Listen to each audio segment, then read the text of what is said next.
aspect is important for you to answer all the questions needed in your examination, right? And you guys are English major students, so it's important to know all these terms and technicalities, right? So it's also important to emphasize that proper grammar is necessary for credibility and readability, communication, and clarity. Right, so proper grammar is used is used mostly in an academic environment, right? So in an academic environment, you would usually use a more formal language, right? Whereas language is vast, it's huge, right? So the different varieties, they have different environment for language, right? So we have informal language. So proper grammar might not actually apply in in an informal sense or in an informal language, right? Right. And then if you are someone who is seeking to improve your proficiency, okay, in language learning, I would suggest that you learn through exposure okay, as a part of memorizing all these terms and technicalities, because I don't think that's the best way for you to improve your proficiency. But if you study grammar as a course, right, right? So it's an obligation for you to understand and memorize all these terms, right? Okay, so I'm starting with this quotation. Usually, academics will give you a very academic quotation. But I'm giving you something from Justin Bieber. All right. So in his song, okay, in his song, I believe the song title is "Love Yourself." In his pre-chorus, he sang "My Mama Don't Like You," right? Right, and I think as an English major, you know for a fact that this is not proper English. This is not proper grammar, right? Okay, shouldn't it be like "mama" is a singular subject, and shouldn't the verb is supposed to be in a singular form, which is doesn't, right? So there's a lot of reason why I'm not defending Justin Bieber, but this is a language used in an informal sense, right? Okay, as someone who is from a literary background, okay, this concerns rhythm and tone, right? Imagine if he's saying, "My mama doesn't like you," so it adds one more syllable to the line. So the whole music composition would be at flawed in that sense, right? So there's lots of things needs to be considered when you look at informal language. All right. Okay. Right. So we will go through this as we move on to all the topics that I want to cover today. Right. So we'll start with the definition of a verb. Right. If you go through a lot of references, there's so many definition of a verb. Right. What a verb is. Right. But it can be just simply be defined as a word. A verb is basically a word that represents an action or a state of being, right? So it can be right an action or a state. What does that mean, right? So we will look at it later on. What that mean, especially when we talk about action and state verb, or active and stative verb, right?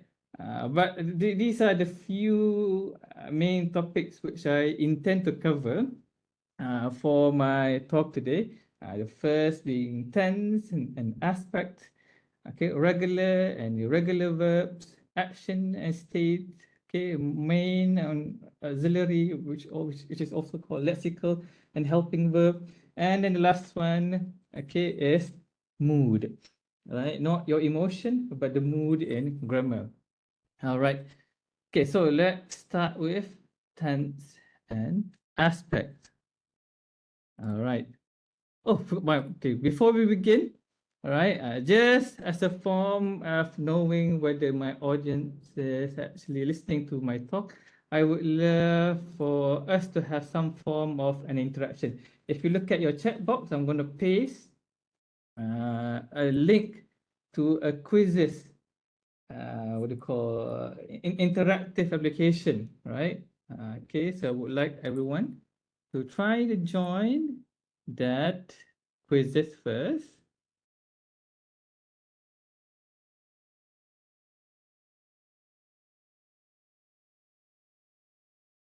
Right, let me just exit the screen and then just to see how many of you are actually on the quizzes.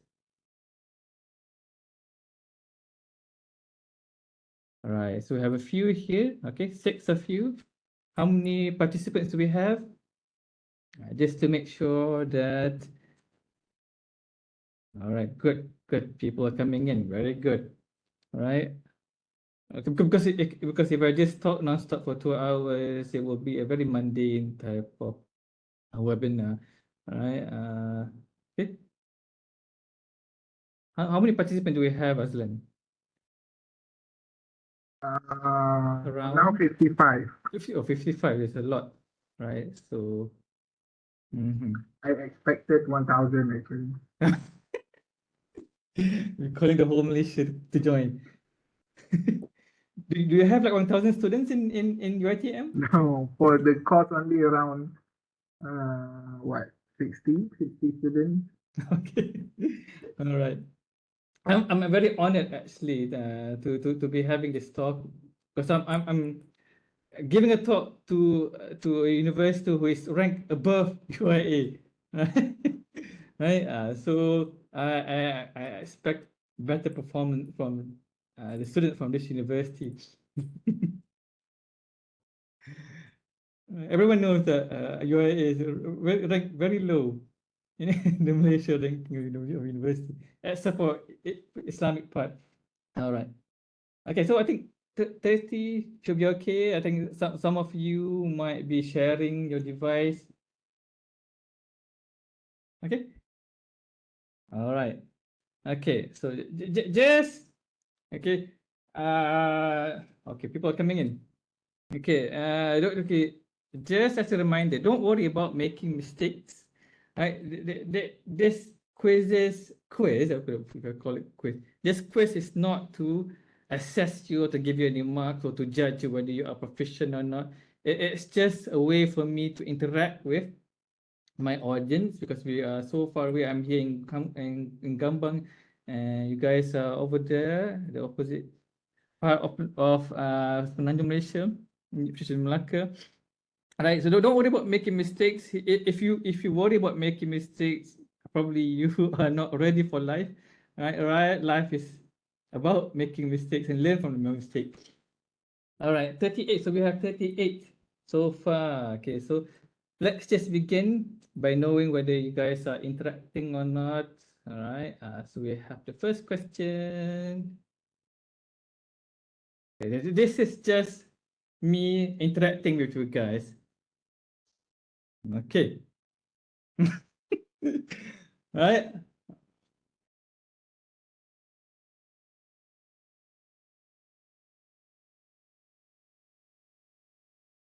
Now it's AS Roma.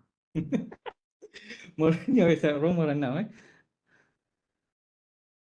All right, 8 seconds left.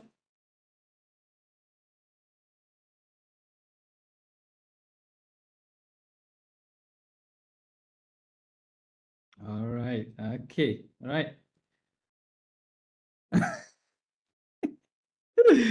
Right, even though I forced you to answer yes, it seems like students in UiTM are mavericks. They still answered no. Yes, okay, I am relieved. Okay, this is again, this is not a grammar question. This is just for me to know that you guys are interacting with me, okay, and listening to my talk. All right. Okay. So, but the following questions will be something related to grammar. I promise you. Right. Okay. So let me start again. Okay, with tense and aspect. Okay, tense and aspect. So, right. Okay. So we start with tense and aspect. So in English, okay, in English, okay, there are 3 types of tense, which 3 types of tenses, right? Which are the present tense, right? Past tense and the future tense.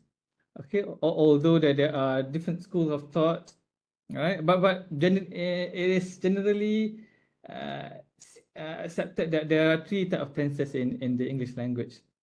And then in terms of aspect, okay, there are 4 aspects of each tense. Like there are simple, continuous, perfect, and perfect continuous. Now, we're not going to cover, we're not going to sit, I'm not going to explain every single tenses, its usage, its form, and example, because that might take all day long. All right. And then it will be a very long and draggy kind of talk, right? Okay, I might want to just point out a few things, right?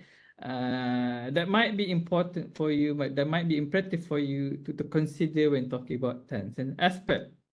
All right. The first one that I want to talk about is that, okay, in a present simple verb, okay, the verb should always end with an S. Right, and then the rest, okay, for past tense, okay, the verb always ends with ed, right? But there are a few exceptions, right? And the rest can look at this on your own. But I will, as just as a revision, okay, I'm going to go back to quizzes and I'm going to ask you a few questions that are based on tenses. Let's see whether you can answer these questions, right? Okay, let me just exit this and go back to quizzes. Where is my quizzes? Okay, here. All right, so next question. Let me continue with the next question. So the following question will be about tense. All right.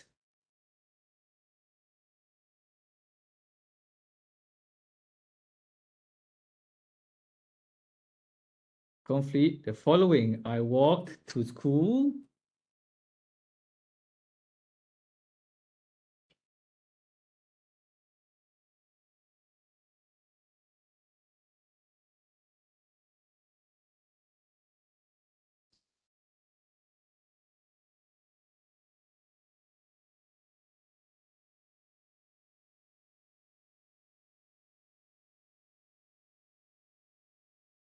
All right, very good. All right. Okay, so again, do this. Okay, right. So let's look at the question again. All right. A few of you answered every day. All right. Just something interesting about the word every day. Okay, every day, if it's spelled apart, it's an adverb, which means in Malay it can be directly translated as setiap hari. All right. But if it's spelled together, it's an adjective. Okay, harian. All right. But we're not talking about adjective and adverb. All right. Just something that you can ponder upon. Right. So let's look at the question again. So the question asks, okay, I walk to school, and you are asked to complete the following sentence. So what's the what you call the hint, or what's the indicator that the answer should be? Yes, so the answer is yesterday. So what indicates that the answer should be yesterday? We look at the verb. Okay, the verb here is walked. Okay, and the verb is in the past simple form.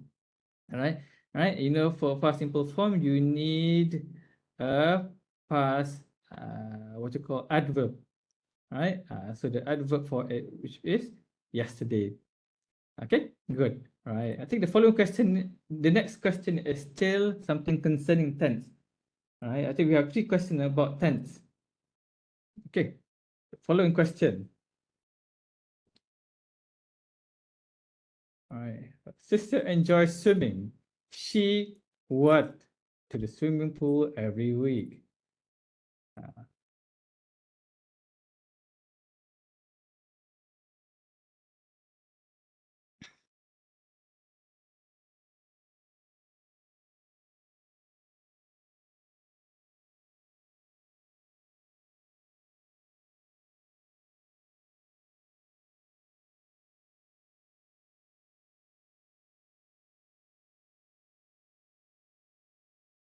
All right.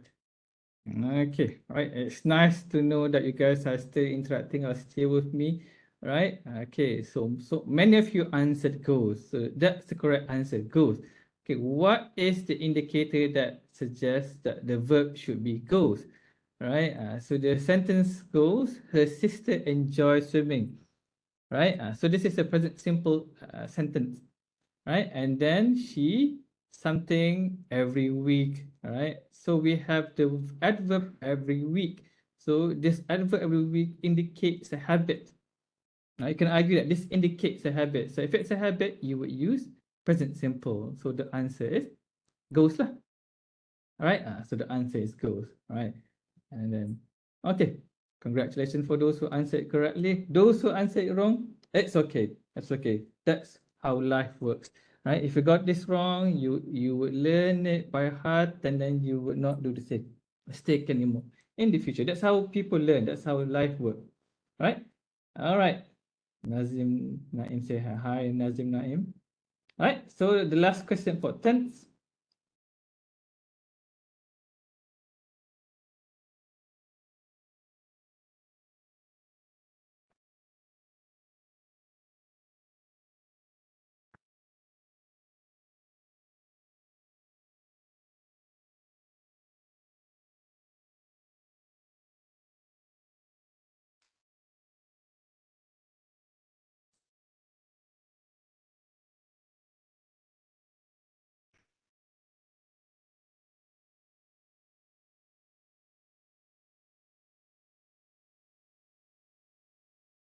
All right.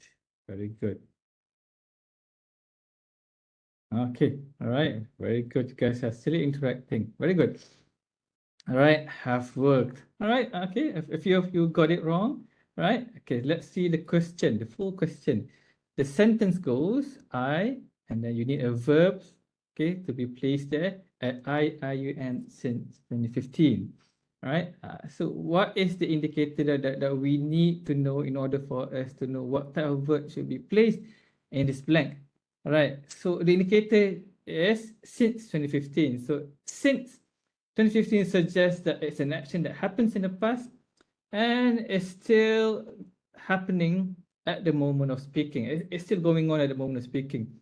It's not continuously happening, but it still happens at the moment of speaking. So okay, otherwise, if it's no longer happening, you would use past simple, right? So the tense to be used in that sense would be present perfect tense. Okay, present perfect tense is, okay, if you look at our note just now, okay, present perfect. Okay, if you look at our note just now, present perfect is either has or have plus past participle. I'm not sure whether you can see this, right? Okay, all right, it's has or have plus past participle. So I is followed by have, and you need a past participle of work, which is worked. All right. Okay. Very good. Very good. All right. So, okay. I think we have one more question. Okay. This is the most challenging one. I'm not sure whether you guys know this or not. All right. I'm sure some of you know the answer to this question. All right. So the last question for tense is, in which tense can we find the verb form had? Have you heard of had before? Had, yeah. Sounds very weird.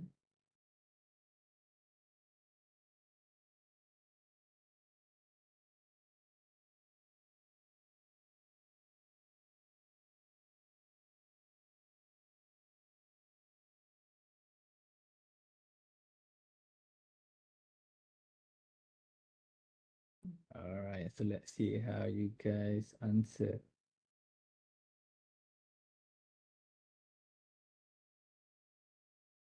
All right, past perfect, very good. Right, the answer is past perfect. All right, okay, so let's look at the question. Had, why does it exist in past perfect? Okay, let's see if you look at our notes on. Okay, this is our note just now. Okay, let me enlarge that for you. Okay, right, so past perfect. Okay, past perfect. Okay, past perfect is formed with had plus past participle. Okay, let's say the verb is the sentence goes, I had coffee. Okay, I had coffee. Okay, so when you convert had into past participle, it also becomes had. That's why you have had, right?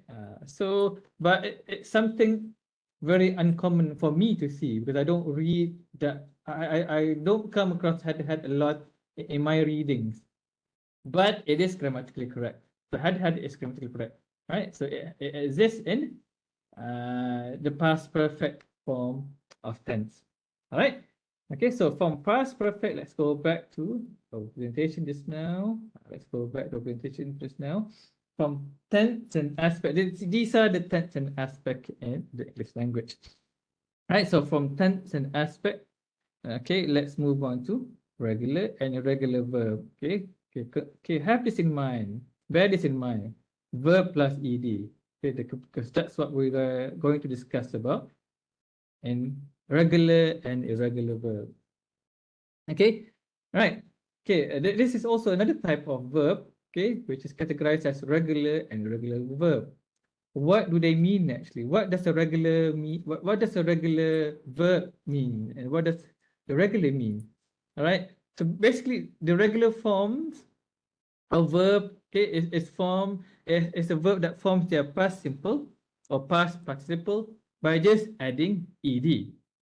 Like, okay, the word or the verb work. Okay. Okay. So the base form of the word work is just work. Okay, when you convert it or change it to past simple or past participle, you just add ed. So that's a regular verb. Okay, okay, right? That's a regular verb. Okay, we also have. Okay, let me discuss irregular. Should I discuss regular or irregular first? Okay, let me discuss regular irregular. Let me discuss regular irregular first. Right? Okay. However, this does not work with all verbs because there are some verbs which is slightly a bit different. You add ed, but you change a few things, right? The word worry, right? Worry, which is in its base form, it's worry, right? You don't simply add ed, you convert or change the y into an I and you add ed. Okay, all right, okay. On the opposite sides, we have the irregular verb. Right? So the irregular are the mavericks. They don't follow the normal pattern for past simple and past participle. Right? You don't simply add ed, the form changes altogether. Right? A good example for that would be eat, ate.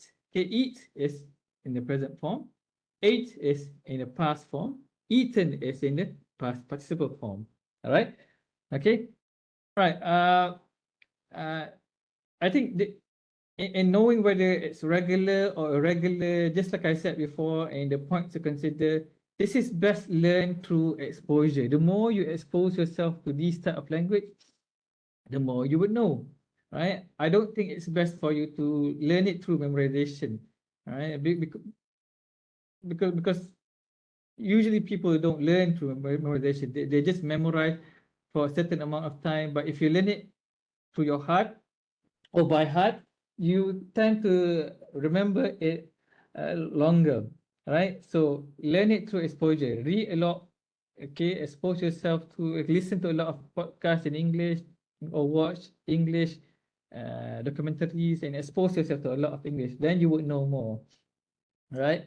I recently, okay, not recently, a few years ago, many years ago, I always thought I learned that the plural form of octopus is octopi, right? And that is from learning.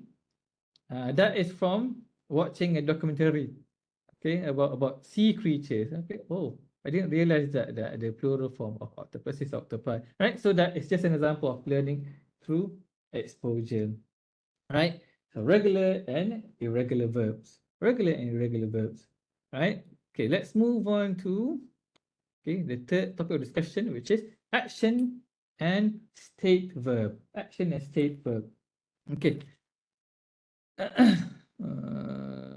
Okay, action and state verb. Okay, basically, action verbs, according to Britannica, are verb that expresses action, right?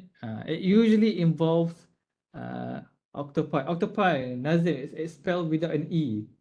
Okay, just PI. Okay, it usually involves physical activities or processes. Okay, so action verbs are used in the present form, the past form, and continuous form, right? So you can see some examples like walk, sprint, evade, tackle. So all these verbs involves physical activities and processes, right? Okay, but that's not all the words, all the verbs that we have in the English language. All right. If you go back a bit, you know that in a sentence, in a complete sentence, or in a clause, there needs to be a subject and a predicate, and the predicate contains a verb. All right. Okay. A verb does not only consist of a physical action; it can also be a state. Okay. So what does that mean? All right. Stative verb describe a state rather than an action. All right. Oh, ini repetitive. Okay, I apologize for that because I actually have another slide for stative verb. Okay, they are not actually used in present continuous, right? For example, agree, dislike, be, and have. So all these examples is not something that is a physical activity. When you agree, okay, it's not something that involves any movement or physical activities. But you might argue in a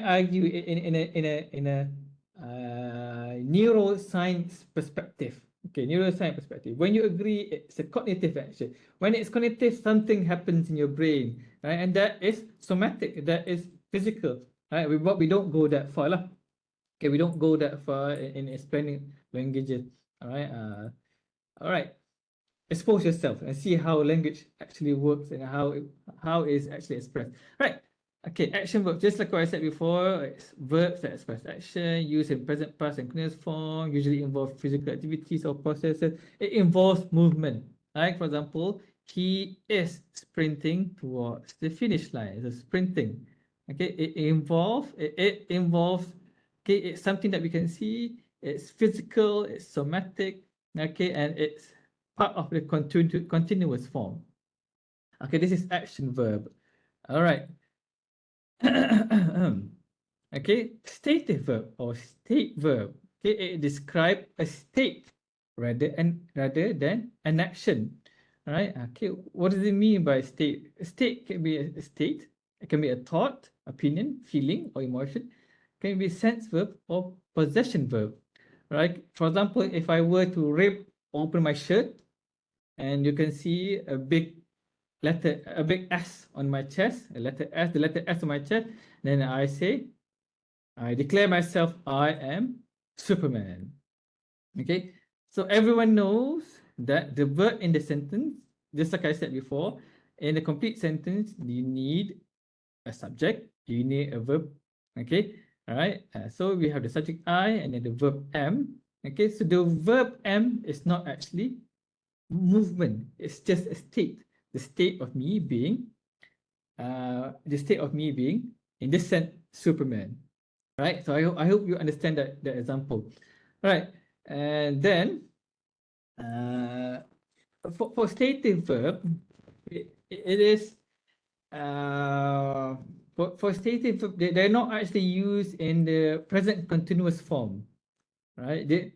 Okay, I underline the word usually because there are a few exceptions, right? If you look at references on the internet or certain books, you might find references that states that you should not use stative verb with continuous form. Okay, like be. Okay, should not be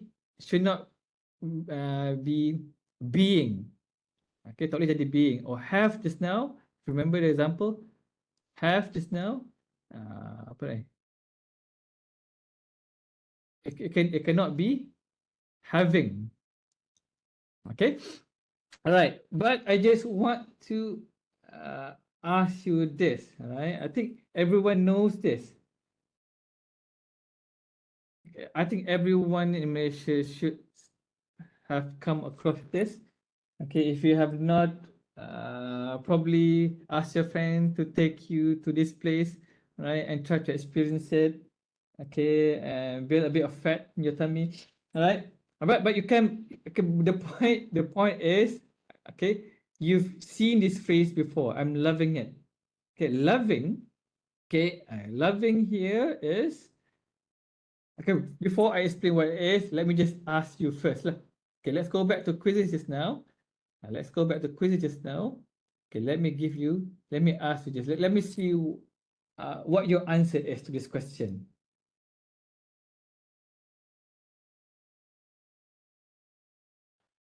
Okay, so is this grammatically correct? I'm loving it. Is it grammatically correct? Yes or no?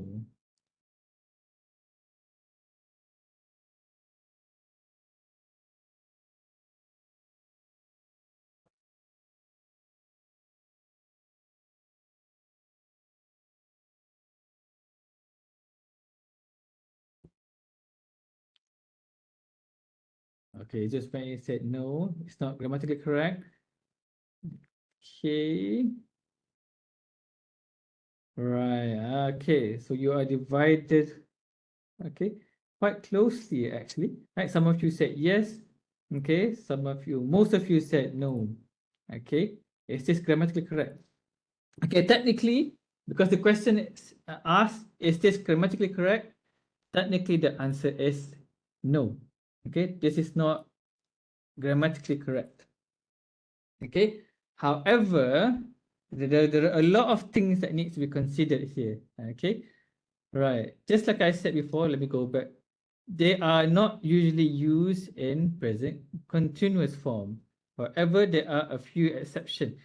Okay. Right. I'll go back to the issue about I'm loving it. Okay, as used by McDonald's towards the end of my following slide until. Right. There are a few exceptions where a stative verb is used in a continuous tense, right? Here are some of it's not limited to these, but here are some of the reason why a stative verb is used in a continuous tense, all right? Probably it has different meaning, right? I have a cat, okay? Have here in this sentence, it refers to, or it means a possession, right? But when you say I am having nasi lemak, you're not saying that you have or you own a nasi lemak. You're saying that you are eating nasi lemak, and then eating is a physical activity. It's a somatic activity. It involves movement. Right. So in this sense, okay, it is okay to say that it is grammatically correct to say that I am having nasi lemak, a stative verb which is used in a continuous tense. Right? Okay, there are certain references that say you cannot use stative verb in a continuous tense. That is utterly wrong. Okay, they are not actually, technically they are not wrong. They are right in certain sense, right? When you use proper grammar, it is right, right? But however, we need to consider that there are formal and informal use of language, right? And there are different environment of language use, right? As an example, when you give an emphasis, I'm loving the show. Okay, usually. Okay, so in this sentence, it is not a form, it's not a physical action, but it is an emphasis of feeling, a comparison, right? As if to say, usually I hate this, but I am loving the show right now, right? So it emphasizes on the feeling as a form of comparison. In that sense, it is acceptable. All right. So let's discuss a bit about what the deal with McDonald's or to call motto or what do you call that? A motto, a phrase? I don't know what it's called actually. Right. In this sense, you have to consider that this is a marketing use of language, right? So in this sense, the rules of language are bent, right? Probably it's used for commercial use, right? And then it sounds good, it sounds memorable. Everyone remembers it, right? Especially given the fact that it was a song sang by Justin Timberlake, right? And then one should also consider the literary use of language. Okay, rules are always bent in language, just like how rules are bent in Malay. All right, should be mu, okay, should be an affix, imbuhan akhiran sepatutnya. right? But in Terengganu, okay, or in certain parts of Pahang, mu tu becomes first person, mu becomes a pronoun pula. Okay, mu lah, right? So there are so many reasons why rules are bent. Probably because it's cultural. It's a way to express feelings better, right? Because if you're too strict on grammar or too rigid on grammar, you are not able to express your feelings in the precise way that you want to people to understand how you feel, right? Because it's so rigid. However, you should consider that in an academic sense, your intention should be to inform your readers what you understand. When you write an assignment, this is what I understand. So it's informative, right? It's informative. You're not supposed to be metaphorical, right? You're not supposed to use metaphorical expression when you want to inform people, because certain people might not understand what you mean, because metaphorical language might need the audience to understand certain cultural aspects of the language. All right. All right. So before I start lecturing you about figures of speech, let's move on to the next part of verbs. Okay, the next part of just the discussion about verb. Right. What is the next part? Okay. Okay, so don't write a letter to. I mean, you can. Okay, this don't load yourself and go to McDonald's. This is not proper English. You are an embarrassment to the language. You don't do that. Okay, okay, understand the different usage of language. Right. Topic number 4. Okay, which is the main verb and the auxiliary verb. Okay, main verb and the auxiliary verb. In every sentence, just like I said before, there needs to be a verb. A verb must be present in every sentence. Okay, the main verb must be present, has to be present in every sentence. But there are verbs that exist in that sentence just as a helper, just as an assistant. Okay, that's what auxiliary means. Right? So auxiliary verb only appear in certain clauses like be, do, in the be verb, right? Like I am fishing, am. It's just a helping verb for the verb fishing in the present continuous form, right? Do, have, in terms of question, negation, perfect tenses, continuous tenses. Okay, in passive voice, okay, in a passive voice, you need an auxiliary verb and a modal verb, okay, which is part of the auxiliary verb, right? So let's discuss a bit about the auxiliary verb. Okay, let's discuss a bit about the auxiliary verb. Okay, right. So auxiliary verb only appears in certain clauses. Okay, right. What are the clauses? You can see that it can appear in questions like, is he sleeping now? Right. So where's the auxiliary verb? S is the auxiliary verb. Okay, S is part of the be verb. Sleeping is the main verb in the sense, right? In negation, okay, no, he is not sleeping at the moment. I respond to the previous question, right? So S again is the be verb, which is an auxiliary verb to the verb sleeping. Okay, and in perfect tenses, okay, if you go back to our notes on tense and aspect, okay, you can see that in perfect tenses like present perfect and past perfect, okay, we have the verb have or has. Okay, the verb have or has is the auxiliary verb to the main verb slept. Right, so okay.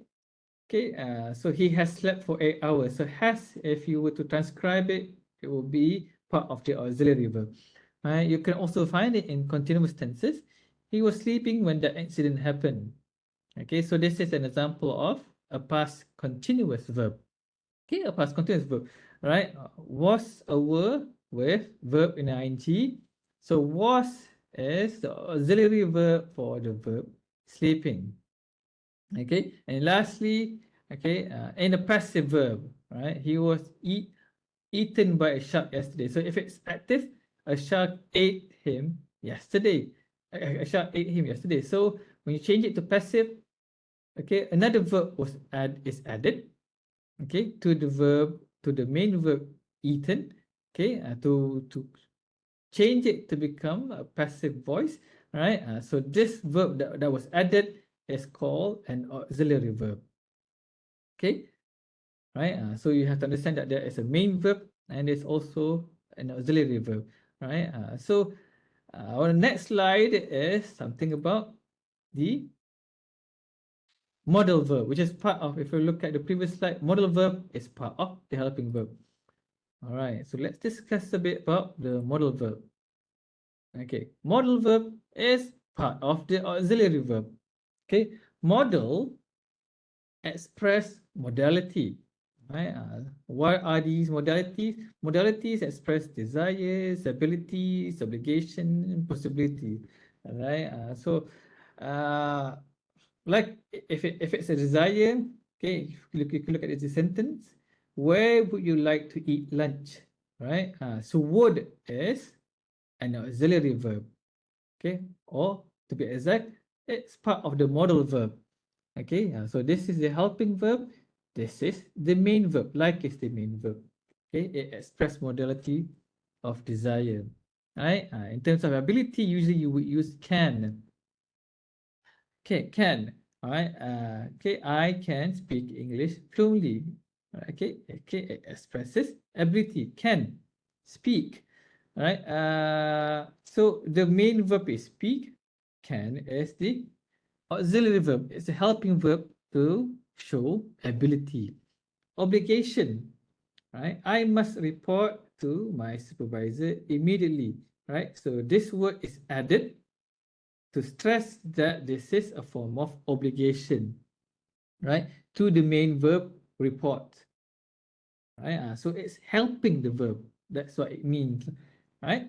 Possibilities, okay? Okay, I do that later. So when we add in might, okay, it suggests that this is a possibility that can happen. I might do that later. So okay, auxiliary verb helps the main verb. Okay, adds its meaning. Okay, okay, all right, all right. So I think in the following sentence, we are going to discuss a bit about the passive voice.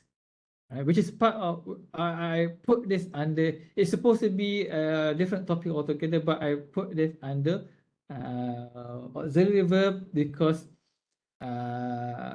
it's part of the process of auxiliary verb. Right, active, the voice, okay, the voice, okay, whether it's being active or passive. So what does it mean by the voice being active? Okay, consider these two sentences.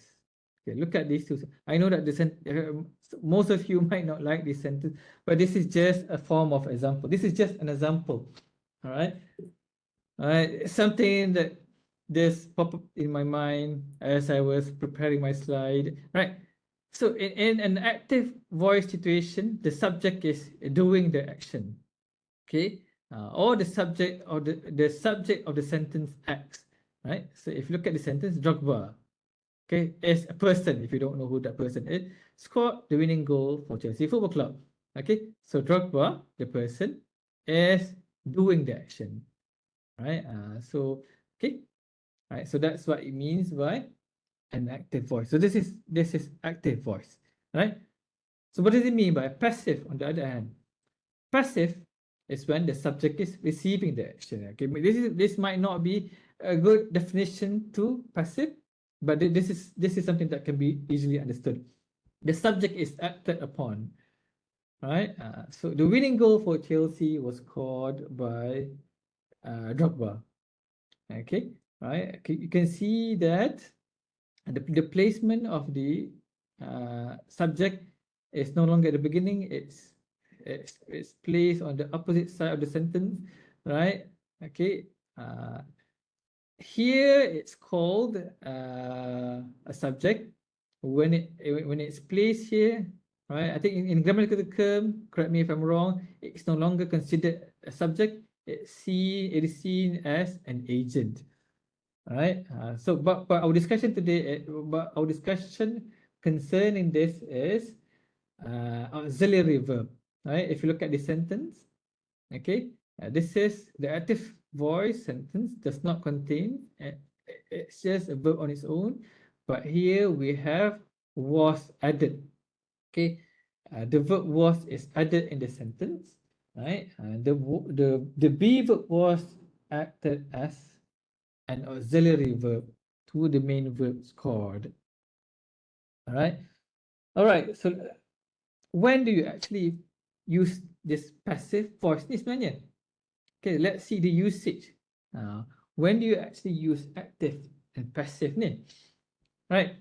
Okay, I will focus more on passive because it's easy for me to focus more on passive, right? Okay, because it will be the opposite for active. Okay, let's see what I mean by that. Okay, right. In this sentence, focusing on these two sentences, Drogba scored the winning goal for Chelsea. The winning goal for Chelsea was scored by Drogba. You would use a passive voice when you want to focus more on the object, right?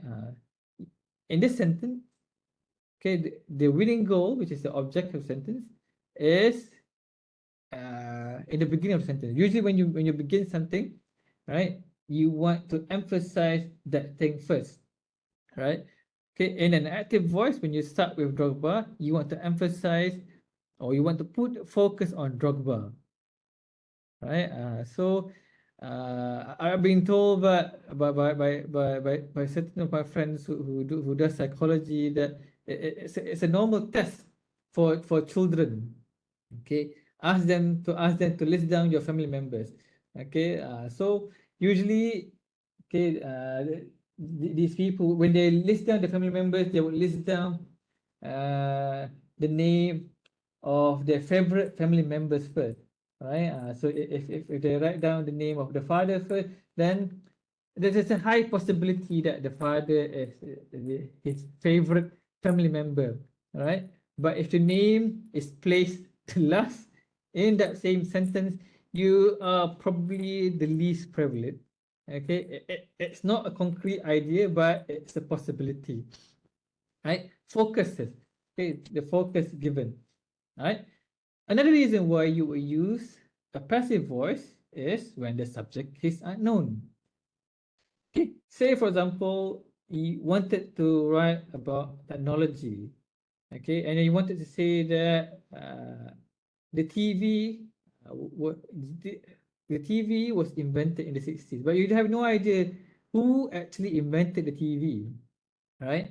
So if you use the infinitive pronoun somebody, okay, as a subject in the sentence, like somebody invented TV in the 60s, it is grammatically correct, but it might make you not sound as smart, right? Because it shows that you don't know. And don't show readers that you don't know, right? You can hide it by using a passive voice instead, by just stating the TV was invented in the 60s. By whom? That's not important. The latter part is optional. Right? I'll teach you on how to convert a passive voice sentence to become active later on, or an active voice to become passive. Right? So when the subject is unknown, always opt for a passive voice just to make you sound smarter. Right? Don't add by siapa tak lah, by somebody. Okay, then that's the same thing all over again. Right? A passive voice is also used in an authoritative tone, like students are required to wash their hands. Who required them to wash their hands? Tak payah beritahu. Okay, don't need to mention who. Right? So you would use this a passive voice in an authoritative tone. All right. Okay. Okay. So let's look at how. Okay. Let's look at how we actually. How do we actually convert an active voice sentence to become passive? right? So there are just 4 steps, probably just 3. Okay, probably just 3 steps in how you can convert an active voice sentence to become passive. All right, the first, consider this sentence. Ali kicked the ball. Okay, Ali kicked the ball. All right, so the first thing that you need to do is basically change the position of the object. Okay, what's the object in the sentence? So we have the subject, we have the verb, and we have the object. First thing that you need to do is change the position of the object. Okay, so you put the object, which is the ball, and place it in front.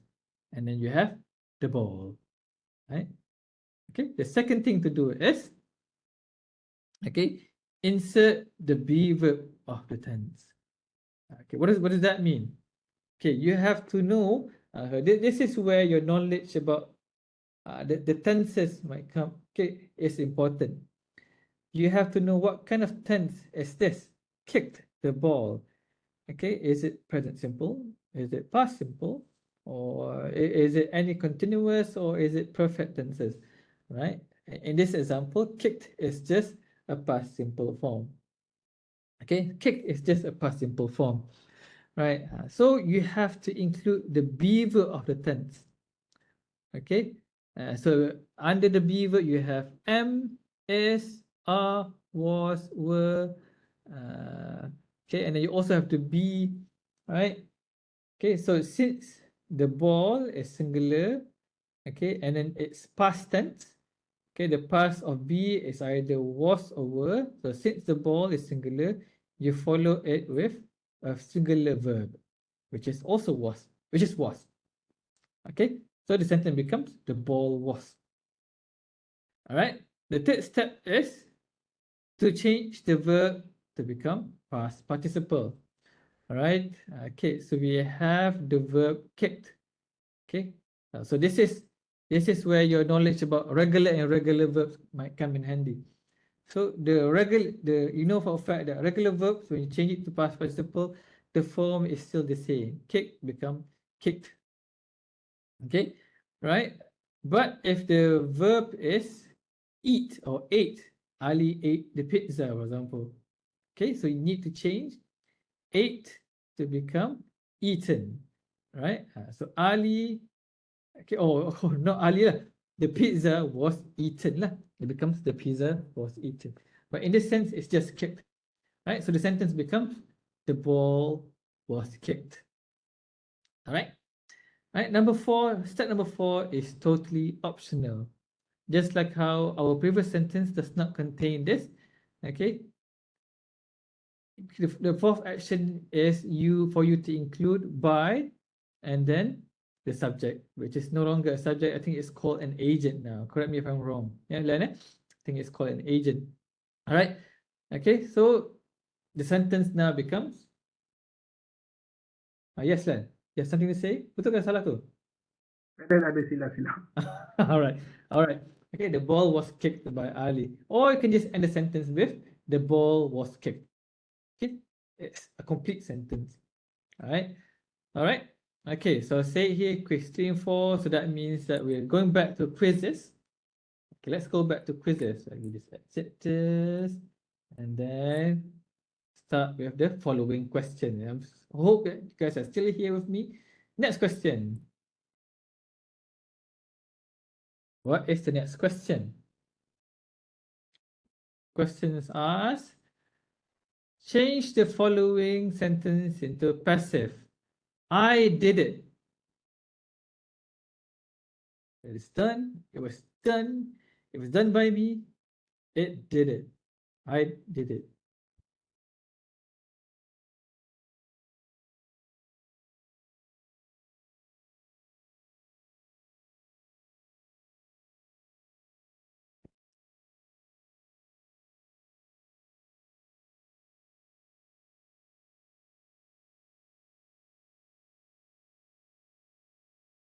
All right. Right. Okay. Right. So the answer is I did it. it was done or it was done by me. Okay, so some of you might be confused. Right? Patut jawab B ke C? Should I answer B or should I answer C? Right? So both are actually acceptable. One is without the agent, another one is with the agent. All right. So why? How? Okay. Probably you might wonder how does I did it become? It was done. All right. So let's see. Let's take that as an example. Okay. Right. So the sentence in discussion is I did it. I did it. Okay. The first thing that you need to do is change the position of the object. So it. Okay. So we have it. Right. So what do we do next? Okay. What do we do next? Insert the be verb of the tense. Okay. Right. So this is the verb did. What type of tense is did? What type of tense is did? Did is a past simple tense. Right? So just like how we discussed it before, the past simple of be is either was or were. So if it starts with it, then what should precede it? It should proceed with was lah. Okay, it should proceed with was, right? And then we should change the verb to become past participle, right? So the verb is did. What is the past participle of did? All right. Okay, the base form is do, the past form is did, the past participle form is done. All right, so it becomes it was done. Right, it was done. It becomes it was done. All right, and then the last one is optional. You can just say it was done by me. All right, so that's why the answer it was done and it was done by me is the correct answer. All right, okay. So I hope that explains a bit and then that clarifies why the answer is it was done a B or C. Okay, I think I have another question. This is question number. Okay, yes, I have another question concerning or about passive and active, if I remember correctly. Mm-hmm. It's another one. I am doing it.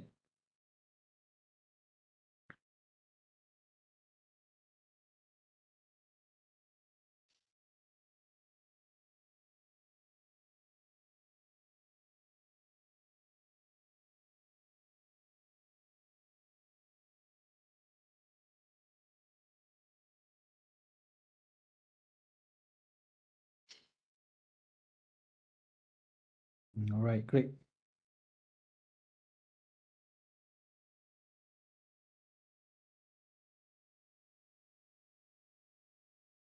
All right.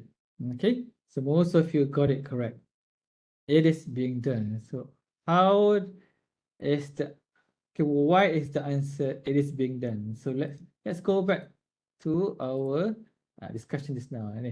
Let's change the verb to what was the sentence again? I am doing it. I am doing it. Okay. So just how it is done before, change the position of the object. It. Okay. It. Right. So it's it. Okay. Insert the be verb of the tense. Okay. So insert the be verb of the tense. So what type of tense is this? Okay.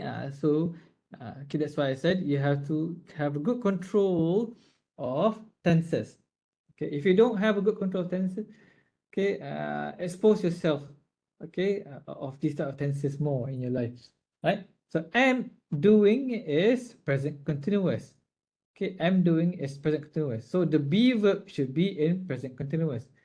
Okay, so present continuous is either am, is, or are with verb and ing. Okay, what should we place? Okay, am, is, or are. You know for a fact that am is only used with I. Okay, it's either is or are. It is singular, right? So it will be followed with is lah. Okay, because is the singular be for S is the singular B form. It's a single B form, okay, right? And then B, you need to convert. This is not done. This is just present simple. It needs to be present continuous. So it needs to be being lah. Okay, because you need to convert be to become present continuous. So it is being, right? So it is being. So that's why it becomes it is being, right? Right. And then the next step is just next step is it is being. Just to convert this main verb. Remember, this is an auxiliary verb. Okay, you need to just convert the main verb to become past participle. Right, to become past participle. So it is being done. The past participle of do is done. It is being done. So that's why the answer is it is being done. Right? So it's not that difficult. Right? So I hope those who got it wrong, okay, it's clear for you now and why the answer it is being done. Probably you have some technical issue. I know for a fact because I know I've done this before. Probably I've pressed something else, but it answered something else. Right? A lot of technical issues, but okay. I don't know how to say this, but these are just simple examples of how active and just simple example of how active and passive voice work.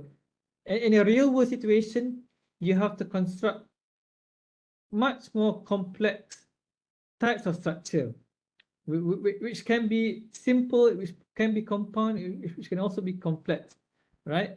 So you have to be prepared for that later on, especially for English major students, especially English major students, right? But don't be too hard on yourself. I don't feel like I deserve to learn English, right? There's always room for improvement. Don't feel demotivated, right? Okay, as long as you are alive, okay, you are here to learn until you die. Okay, there's always a way, there's always a chance, there's always a possibility, right? Okay, don't easily give up. Okay, right? Okay, so from active and passive, let's move on to the probably I think it's the last topic for my presentation. Okay, which is mood. Okay, which is mood. Okay, let me find it, present. Okay, let me present. Okay, mood. Okay, mood in the English grammar is not something concerning your emotion, right? Okay, okay, but I would like to start our discussion about mood with these two excerpts from a song. These are lyrics from famous song. Okay, I am presenting to you again Justin Bieber. I'm not a big fan, but he is just so popular, and probably you are more familiarized with you're more familiarized with Justin Bieber than other artists. And then I believe you guys know who Beyonce is, right? All right, so we have two type of situation here. Okay. Okay. If you notice that I underlined the word was. Okay. The word was in these two excerpts of the lyrics. Right. Justin Bieber sang, "If I was your boyfriend, I never let you go." In your A, I would not recommend you to have boyfriend, right? But in your TM, I don't know, right? Uh, Actually, I don't recommend anyone to be to be in any relationship. Right? Why would you want to commit yourself to any relationship? You should enjoy your freedom. All right, all right. Because once you're married, you're done, done. All right, you don't have that freedom anymore. Especially when you have kids. Right, that's done. Why would you want to commit that with that first? All right, okay, right. So enjoy your freedom. Like, let's go back to our discussion. Just me was saying, if I was your boyfriend, I'd never let you go. Right, and then we have Beyonce who sang, "If I were a boy."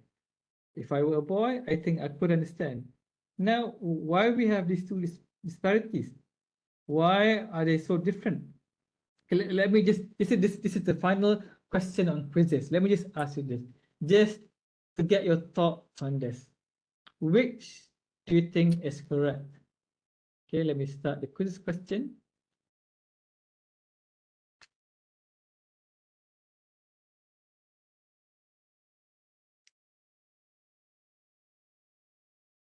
What do you think? Who got it right actually? Was it Justin Bieber? Or was it Beyonce? Or is it actually both?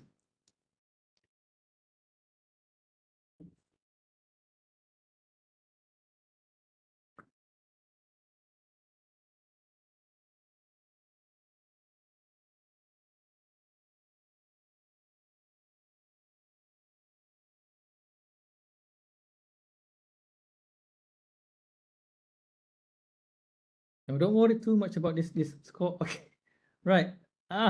Right. Okay, this is the answer that I'm looking for. Okay, right.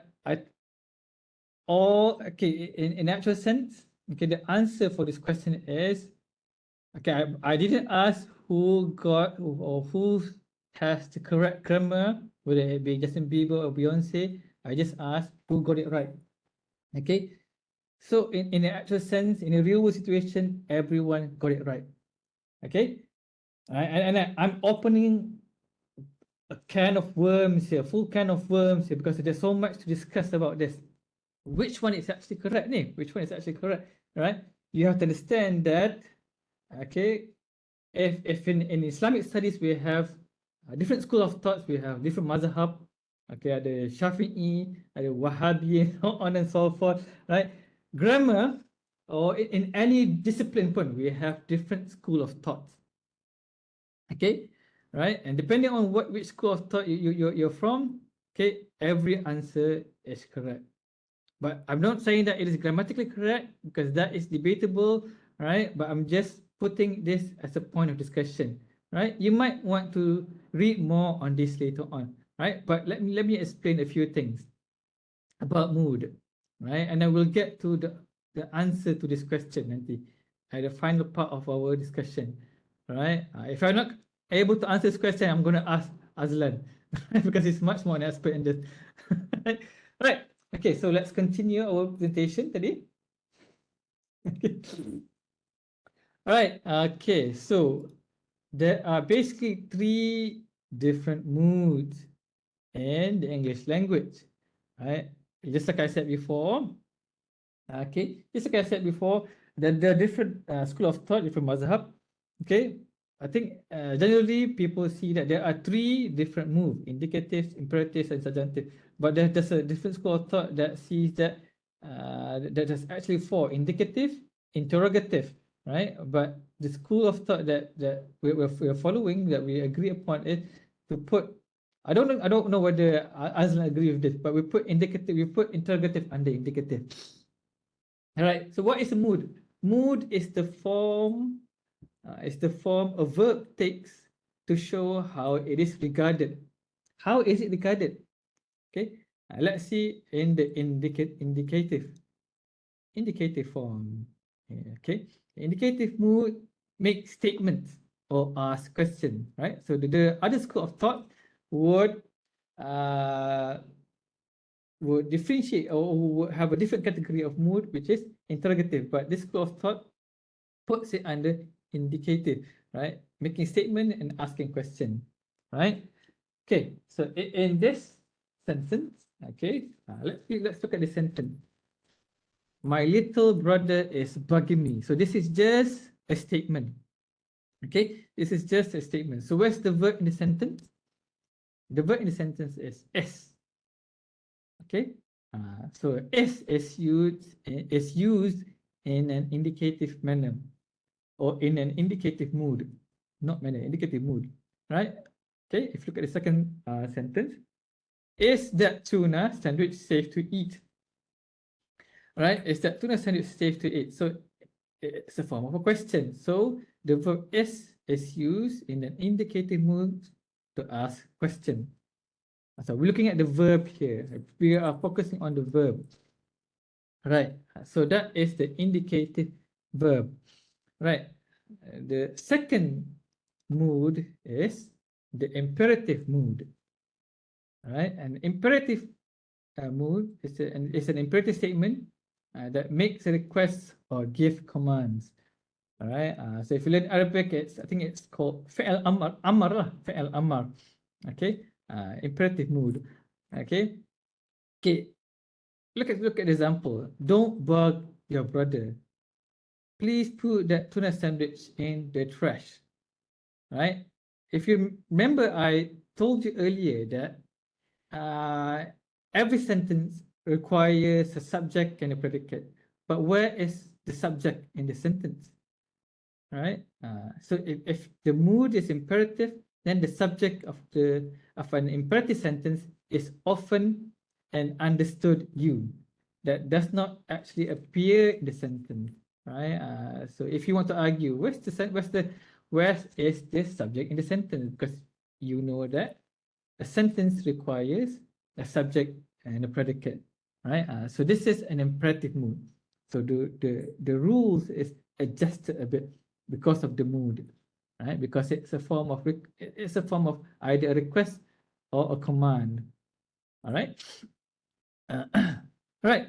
So if you look at this, the verb in an imperative mood, it's don't. Okay. So don't is the imperative verb in the sentence, right? Or another example is be careful.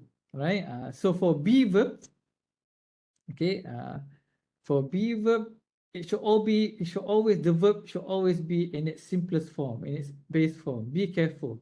Be careful is a sentence, right? It doesn't have a subject because it's imperative. So be careful, right? All right. Okay. So the reason why mood is important to be understood in the formation of a verb is because mood determines the types of verb that you use, which can be seen further on when you look at the subjunctive mood, right? Which is the last one in my slide, the subjunctive mood. Okay.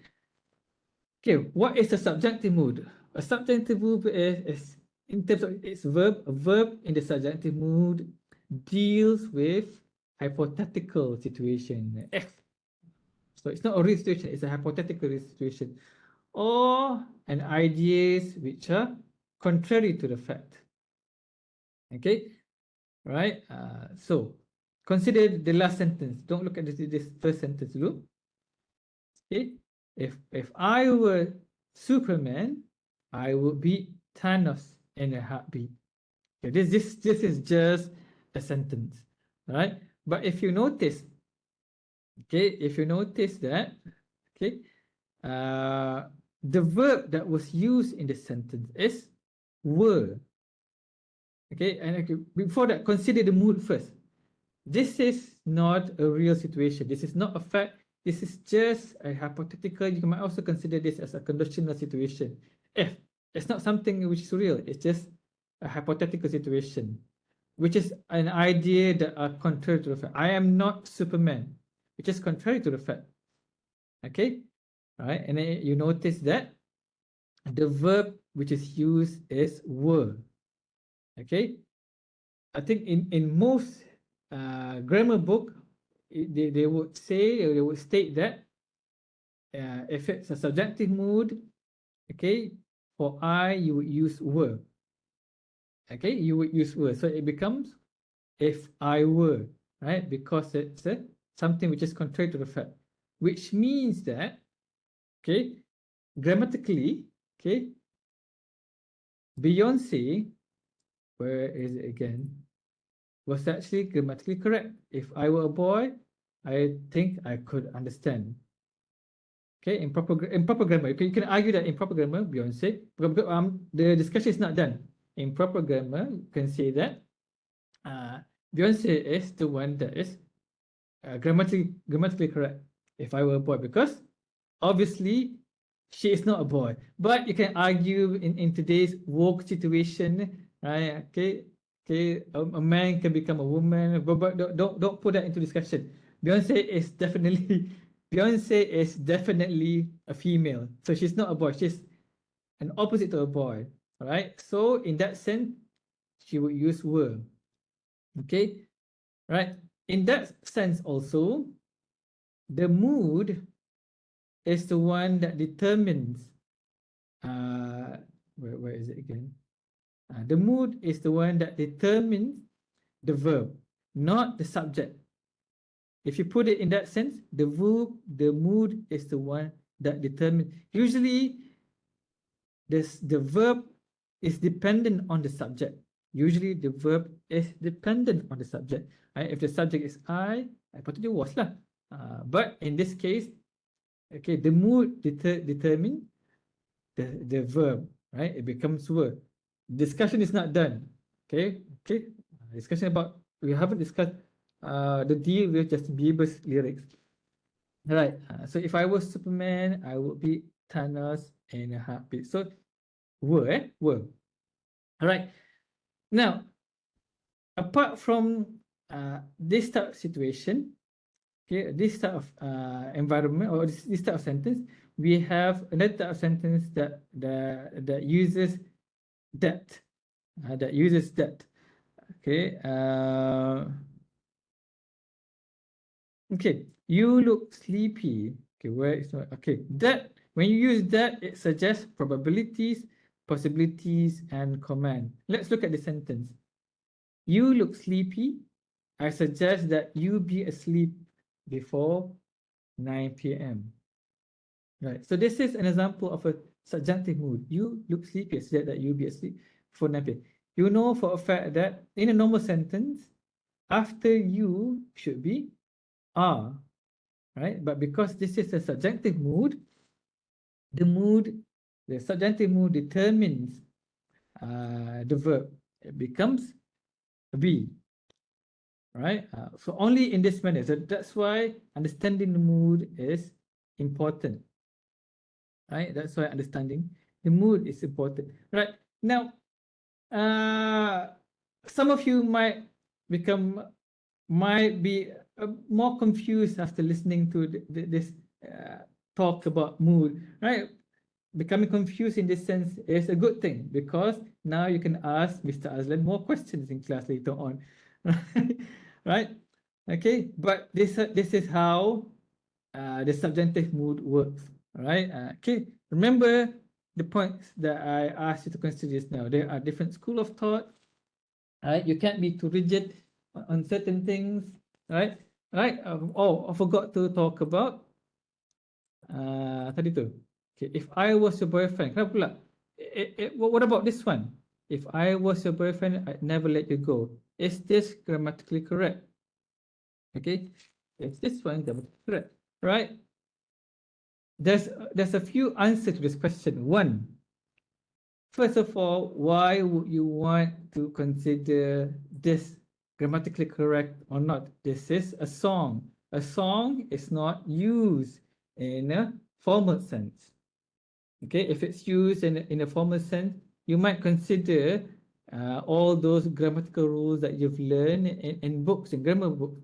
But remember, okay, rules are bent probably because of melody, because to make it sound a bit more, a bit better, right? Okay, that's one answer to it. Another answer is, I think this is something that Mr. Azlan showed me in our discussion before presenting to you. This is something that you will find in your book, okay, which is in, okay, here. This is an example. This is an excerpt, okay, that is found in a student's introduction to English grammar. All right. Okay. So if you look at the highlighted notes, so this is something that Mr. Azlan gave me. If you look at the one which is highlighted here, subjunctive mood word is becoming less common. Okay, which means that language is not something that is that will remain towards the end of that will remain as it is. Okay, language is something that keeps on evolving because humans are very intellectual beings, right? They express things differently. They discover things a lot, right? In the past, there are just male and female. Now, now apparently they're more than that, and they can choose their pronouns now. I hope that we would never take upon this ruling in Malaysia. Never mind that. That's just my personal belief, right? But having said that, this note in your book proves that probably, okay, Justin Bieber's lyric is part of this new evolution towards language, where it is becoming more and more acceptable in the modern world, right? Okay, so what can we conclude from this? Okay, we can conclude that language is not something that can be rigid, that can be strict, right? You have to consider all aspects of language, right? Whether it being formal or whether it being informal. And you have to also consider the fact that language is always evolving, right? Some things might not be included in the dictionary 20 years ago, but now it's being included, right? The word Google, the word TikTok might be in the English Cambridge dictionary in years to come, who knows? Right? There's a lot of evolution happening in language itself, right? Okay, right. Having said that, I think that is the end of my talk. All right. I think we have reached the end of my talk. Right. We've come to the moment where probably you can ask question. Are there any questions?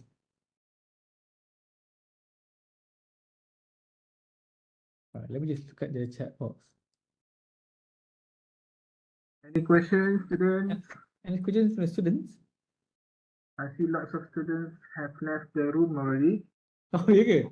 All right. Not that many lah, but Uh-huh. some of them after after I've given the attendance link. Mhm. That's normal. That's normal. All they want is the attendance link. Or probably they have something else that they have to do. Who knows, right? Who's on then? Who's on? Right, right. So if there are no questions, okay. Thank you very much for being with me from 2 p.m. to 3:33 p.m. Right, for listening to all the probably most of it are rambling, right? But I hope that you learn a few things from the discussion. I'm honored again to talk to such amazing students from UiTM who are ranked higher than UIA, right? Just don't forget your roots, land. You're from UIA too, right? All right. Okay. So thank you very much for inviting me. Thank you very much. Okay. Thank you very much, Matika. Thank you very much, Lan. Thank you very much, Faz. All right. Okay, thank you, Mr. Muhammad Syaukat. Thank you for being with us today and teaching you some valuable parts, topics on verbs. Hopefully, everything that that has been covered today and all this while in the semester can be helpful for you for your upcoming task this Friday. Just a reminder that you have a task this Friday. Um, I think I haven't decided.